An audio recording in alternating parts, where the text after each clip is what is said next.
যুগ্ম জীৱনৰ পাতনি মেলিলে বিদিশা ভূঞাৰ সৈতে জনপ্ৰিয় অভিনেতা দীপজ্যোতি কেওট। হয় বন্ধু-বান্ধৱীসকল, জনপ্ৰিয় অভিনেতাজনৰ আপোনালোকে বহুত মৰম দিছে। আজি তেওঁ বেহাৰবাৰীৰ আউটপোষ্টৰ পৰাই সকলোৰে হৃদয় চিনিবলৈ, হৃদয়ত বিশেষ স্থান লাভ কৰিবলৈ সক্ষম হৈছে। গতিকে বন্ধু-বান্ধৱীসকল, জনপ্ৰিয় অভিনেতাজনৰ বিয়াৰ কিছু দৃশ্যাংশ আপোনালোকৰ ওচৰত শ্বেয়াৰ কৰিছোঁ। আশা কৰিছোঁ আপোনালোকে ভিডিঅ'টো একদম আৰম্ভণিৰ পৰা শেষলৈকে চাব। অভিনয় কৰা আপোনালোকৰ সকলোৰে মৰমৰ অভিনেতা দীপজ্যোতি কেওট।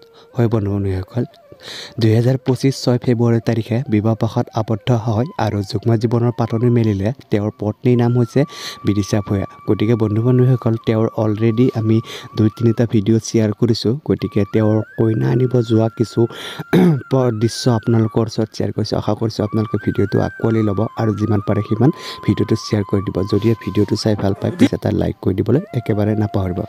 তেতিয়াহ'লে বন্ধু-বান্ধৱীসকল, বেছি পলম নকৰি বলক পৰৱৰ্তী ভিডিঅ'টো ফালে আগবাঢ়ো।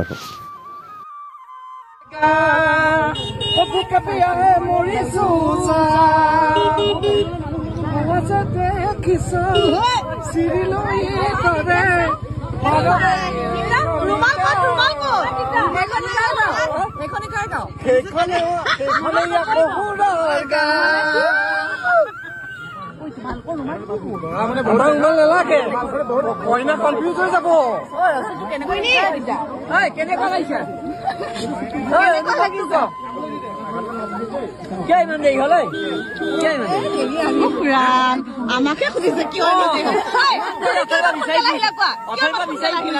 আমি মাহ হালধি খানি দিছো। আমি যিটো পিছত এতিয়া ভাজিবহে লাগে।